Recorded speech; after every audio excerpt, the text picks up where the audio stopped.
Chers élèves de terminale SPEMAT, bienvenue dans la correction de l'exercice 4 qui porte sur les fonctions du sujet de bac 2026 tombé en Amérique du Nord le deuxième jour de l'épreuve. Alors c'est un exercice d'analyse, ce qui porte sur les fonctions, avec une fonction définie grâce à la fonction logarithme. On va croiser le théorème des valeurs intermédiaires dans ce problème.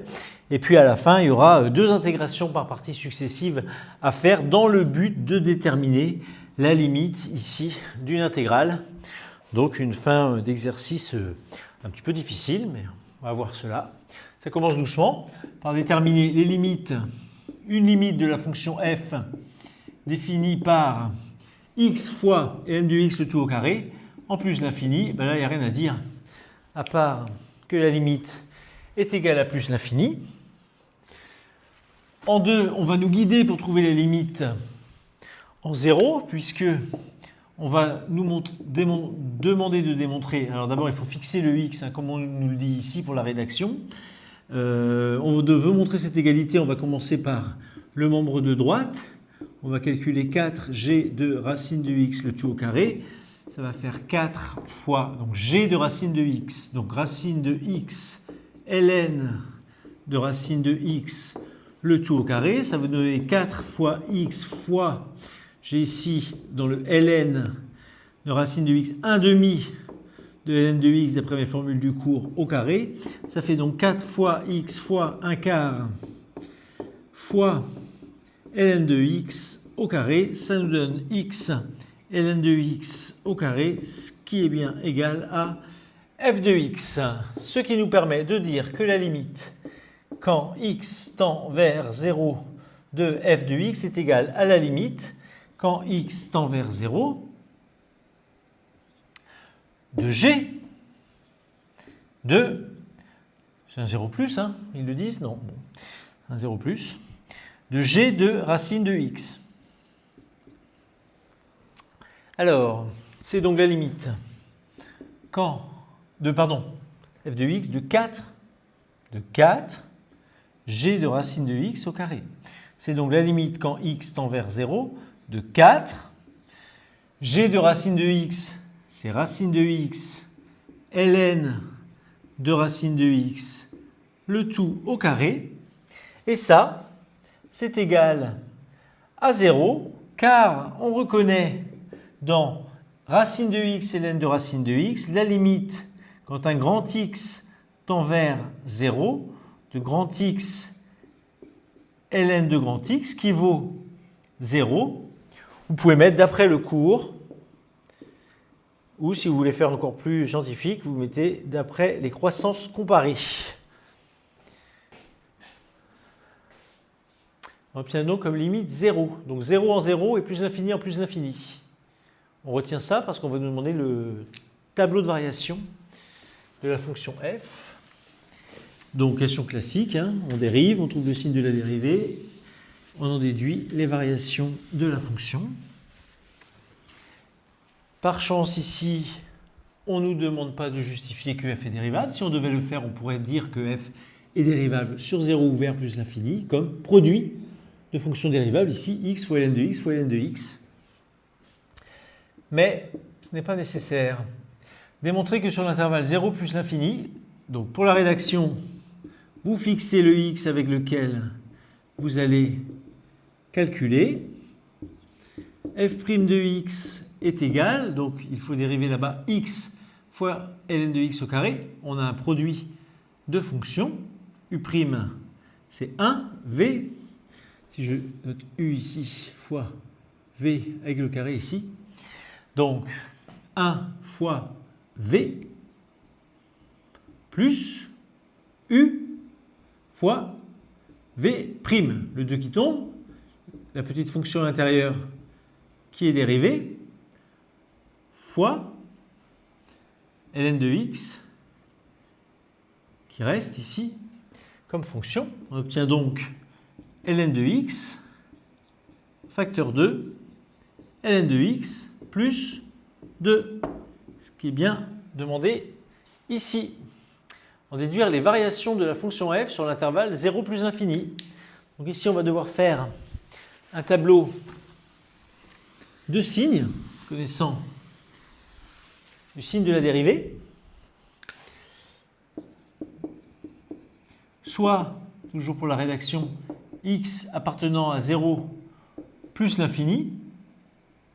Alors ln de x, on connaît bien son signe dans le tableau de signes, il n'y a pas besoin de détailler ça. 2 plus ln de x, on peut quand même préciser que 2 plus ln de x, ça vaut 0 lorsque ln de x vaut moins 2, c'est-à-dire lorsque x vaut exponentielle de moins 2. Je vous rappelle que ln de x qui vaut moins 2, c'est tout à fait possible ici, quand on a la fonction logarithme ici, avec sa courbe représentative, c'est tout à fait possible d'avoir des valeurs négatives ici, si x est entre 0 et 1.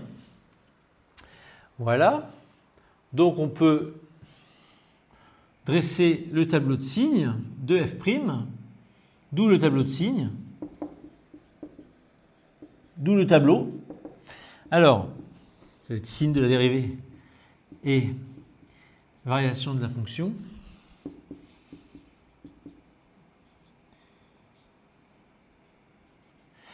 Alors, exponentielle de moins 2,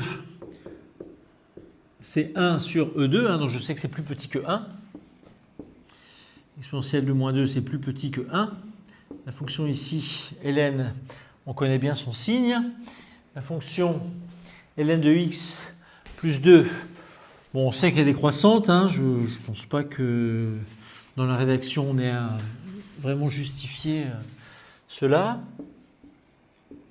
Bon, faites-le par prudence. Si vous le jour de l'examen, on le fait peut-être par prudence. Et donc, on a le produit des deux qui est égal à f' de x. Donc, on a du plus 0, moins 0, plus. D'où les variations de f qui est croissante. On rappelle qu'on avait la limite en 0 qui valait 0. On a f de e de moins 2 ici qu'on ne nous demande pas de calculer. La fonction est ensuite décroissante jusque f de 0. Alors f de 0, on peut peut-être l'avoir directement quand même. F de 0, c'est évidemment, pardon, f de 1 évidemment, f de 0 n'est pas défini. F de 1, là-bas c'est 0. Et puis on avait la limite de f en plus l'infini. Voici les variations de notre fonction. Alors f de e de moins 2, en fait on nous demande de le calculer ici à la question petit c. D'après les variations de f sur 0, 1, le maximum de f est, c'est là que je vais calculer,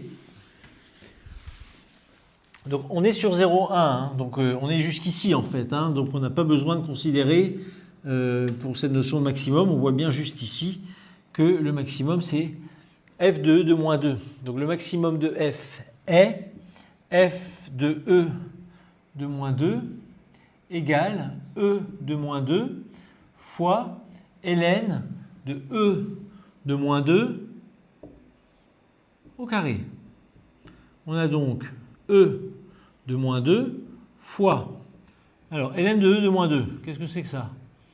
Donc c'est ln de 1 sur e carré, le tout au carré. Donc ça fait e de moins 2 fois moins ln de e carré au carré. Donc c'est e de moins 2 fois moins 2 ln de e au carré. Ln de e c'est 1. Donc ici on a 4 e de moins 2. Voici mon maximum sur 0,1.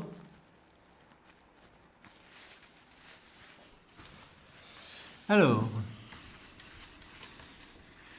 ici, petit 4, petit a, on considère l'équation f de x égale 2. Justifiée que sur l'intervalle 0 plus l'infini. Alors déjà, rappelons les variations de f.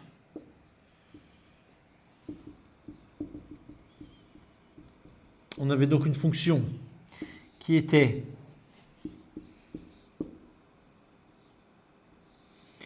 croissante jusque 4 e de moins 2. Ensuite, décroissante ici jusque 0. Et ici, croissante jusque plus l'infini. Alors, 4 de moins 2, maximum de f sur 0, 1 est égal environ, alors ça c'est pour plus tard, hein, est égal à environ à 0,54. Donc, l'équation f de x égale 2 n'a pas de solution sur 0,1. Donc déjà, on va supprimer l'intervalle 0,1 pour ne travailler que sur l'intervalle 1 plus l'infini. Et que va-t-on faire sur 1 plus l'infini pour trouver une unique solution? Eh bien, je vous le donne en mille, le théorème des valeurs intermédiaires. Donc, on se place sur 1 plus l'infini. Donc, ça, c'est la suite, hein. On est dans la question 4a. On se place sur... Je vous indique les rédactions en même temps, hein. Ça prend un peu de temps, mais j'ai des élèves qui me demandent des conseils de rédaction. Donc, je fais des vidéos où aussi je m'attarde sur les rédactions, parce qu'il ne s'agit pas d'aller voir que des courtes vidéos pour faire des mathématiques sur Internet, hein. Ça prend du temps de rédiger, mais ça prend du temps aussi de lire des rédactions complètes. On se place sur 1 plus l'infini. Alors, on va vouloir faire un théorème des valeurs intermédiaires avec une unique solution, donc il faut une stricte croissance. Donc, ici, juste une série de... Comment dire, d'hypothèses, hein. F de 1 égale 0, limite quand x tend vers plus l'infini de f de x égale plus l'infini. On veut l'équation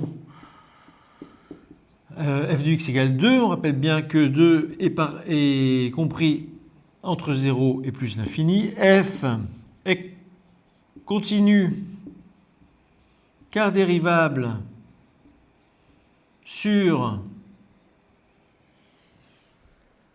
1 plus l'infini.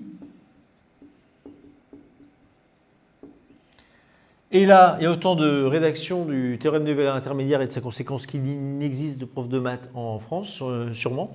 Donc là, bon, ça dépend de ce que votre professeur vous a dit, mais là, on peut déjà s'arrêter et dire qu'il existe une racine, il existe une solution. Et on rajoutera ensuite que la fonction est strictement croissante, donc que cette solution est unique. Ou alors, vous rajoutez comme hypothèse ici, f est strictement croissante sur 1 plus l'infini. Et là, vous dites, donc d'après, alors, soit le théorème de la bijection monotone, soit la conséquence du théorème des valeurs intermédiaires, soit le corollaire du théorème des valeurs intermédiaires. Donc, je vais dire, d'après la conséquence du théorème des valeurs intermédiaires, blablabla, l'équation f de x égale 2 admet nanana, une unique solution alpha sur 0 plus l'infini. Bon, ok. Vous connaissez ça par cœur. Alors, donner un encadrement de alpha. Donc voilà, donc j'ai fait on prend sa calculatrice, on fait le tableau de valeur de la fonction, on cherche quand est-ce que f de x est égal à 2. On s'aperçoit ici que f de x doit être égal à 2 ici, donc d'après la calculatrice. Alors, il faut quand même dire un petit peu ce qu'on a obtenu avec la calculatrice. Hein. D'après la calculatrice, f de 2,4 est environ égal à 1,8. F de 2,5 est environ égal à 2, peut-être pousser à 1,84 ici. Et ici 2,01. Non, pardon, 2,10. Oui.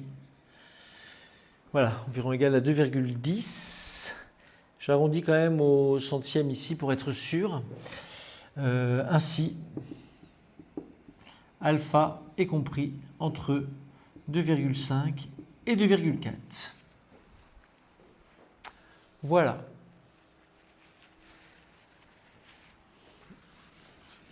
Alors, les questions 5, qui ne fait plus intervenir alpha hein, après. Hein. Bon, on nous a parlé d'un alpha solution, là, mais voilà, c'était juste pour le plaisir.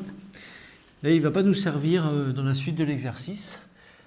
Par contre, dans la suite de l'exercice, alors là, vraiment une question de cours, là, où on nous demande, puisqu'on nous prend un nombre A qui appartient à 0,1, et on nous demande, bah, c'est quoi l'intégrale de A à 1 de f de x dx, donc l'intégrale de a à 1 de f de x dx est l'aire de la surface située entre, vous accompagnez d'un schéma sur votre copie, hein, c'est très bien, entre l'axe des abscisses, alors oui, alors peut-être préciser quand même qu'on est sur une fonction positive, je ne sais pas. Il faudrait revoir notre tableau de variation pour ça. f de 1, oui. Alors c'est vrai que f de 1, c'est vrai que a peut être ici, et qu'on a un f de 1 qui est égal à 0. Donc on a quand même une fonction qui fait, voilà, hop, elle touche ici, en 1. Ah non, bah voilà, d'accord, ok. Bon, bah je réfléchis en même temps que je parle, hein. Entre A et 1, voilà. On avait f de 1 égale 0. Hein. Et donc on avait cette variation où possiblement c'était ça, puisqu'on avait ici une limite qui valait 0, et puis on avait même un maximum ici. Et ça. Donc ça va être correct de dire ce que je dis. Donc, c'est l'aire de la surface située entre l'axe des abscisses. La courbe CF représentative de F et les axes d'équation x égale a et x égale 1. Voilà. Et bien on va le calculer. Et là, il faut savoir faire une intégration par partie. Donc il faut prendre son temps. Je ne sais pas que c'est difficile, mais les formules sont assez fournies. À l'aide d'une intégration par partie justifiée que. Donc, le a il est fixé par l'énoncé, hein. Vous n'avez plus à le fixer. L'intégrale de a à 1 de f de x dx, c'est égal à l'intégrale de a à 1 de x ln de x au carré dx. Donc c'est égal. Alors c'est là que je vais faire une intégration par partie. Alors on va peut-être justifier les fonctions u. Alors ici je vais devoir faire une intégration par partie où je vais choisir de dériver ce que je sais dériver. C'est-à-dire ça.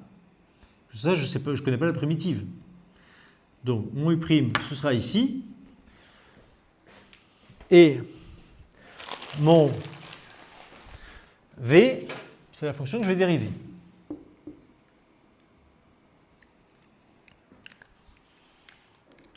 les fonctions u et v sont dérivables de dérivées continues. Ça, c'est pour justifier qu'on peut intégrer par partie. Sur A1. Donc, l'intégrale de A à 1 de f de x dx égale. Alors, au niveau de la rédaction quand même, hein,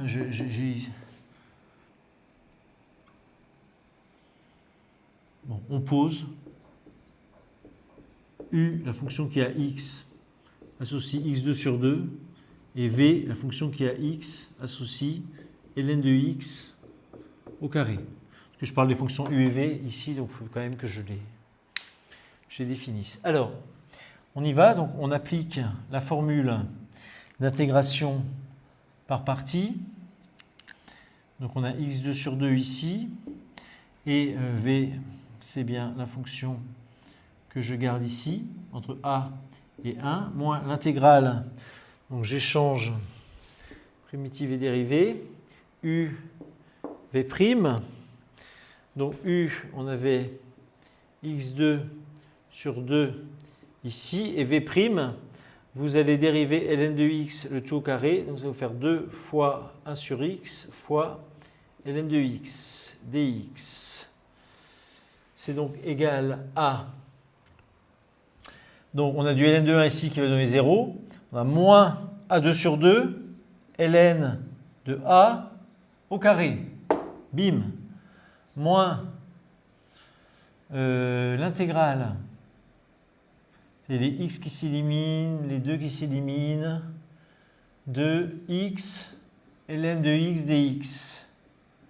Alors vous voyez, l'effet de ça, c'est qu'en fait, l'effet de ça, c'est, on le voit, enfin, en enseignement supérieur, les élèves s'y habituent, mais l'effet de ça, c'est que ça diminue la puissance sur le ln de x, des intégrations par parties successives. Vous voyez, et donc on va encore le faire une fois après.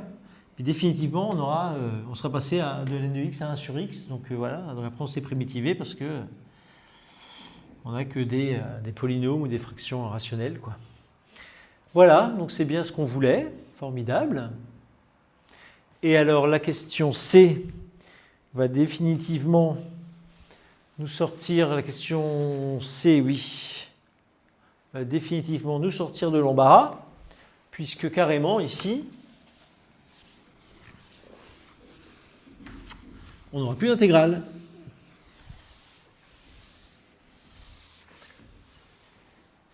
Question C.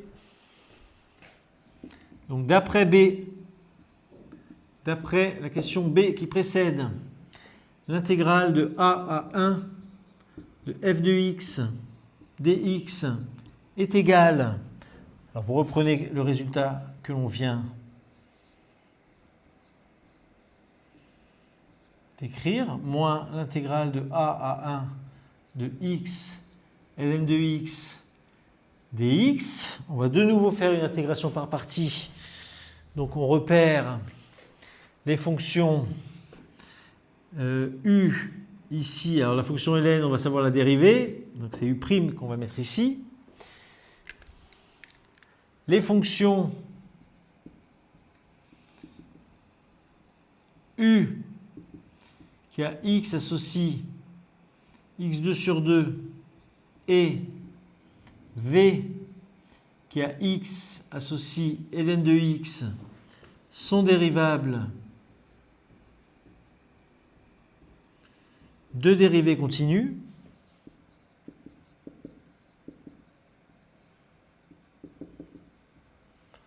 Donc, par intégration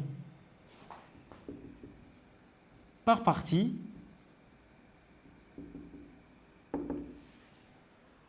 vous avez,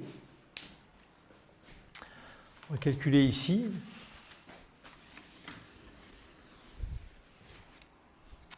l'intégrale de a à 1 de f de x dx qui est égale à moins a2 sur 2 ln de a de moins.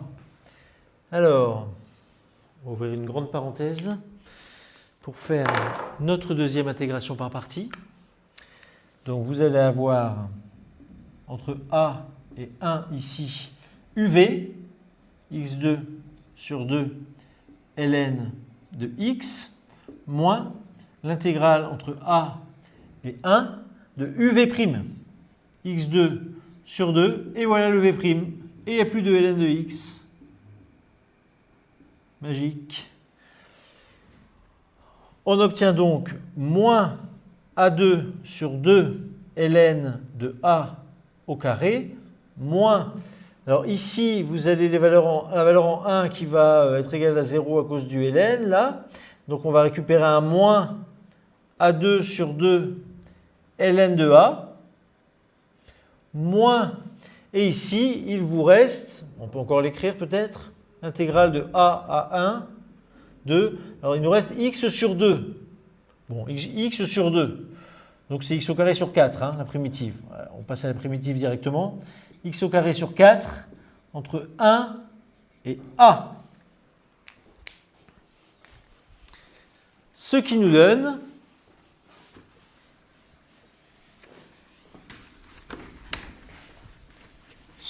ici, l'intégrale de a à 1 de f de x dx est égale à moins a2 sur 2 ln de a au carré plus a2 sur 2 ln de a qu'on retrouve ici.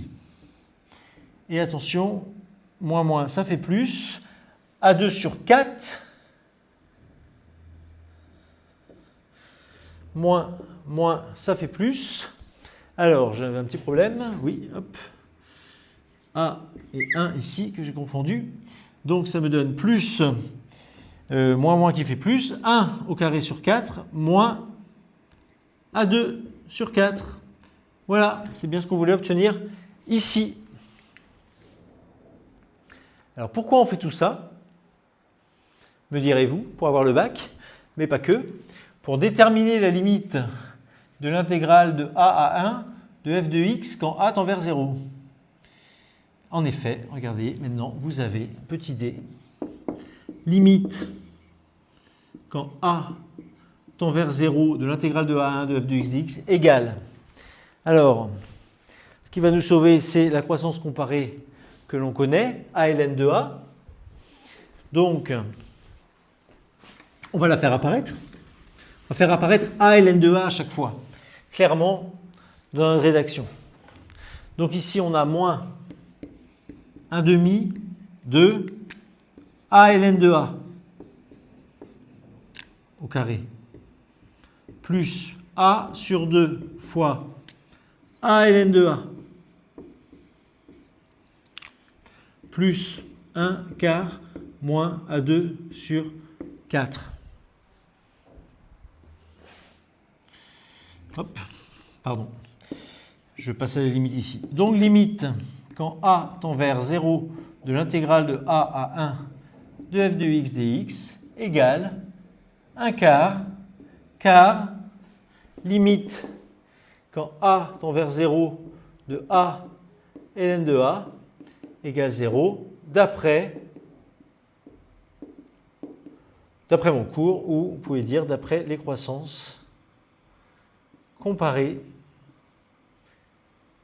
vues en cours. Voilà pour la correction de cet exercice 4.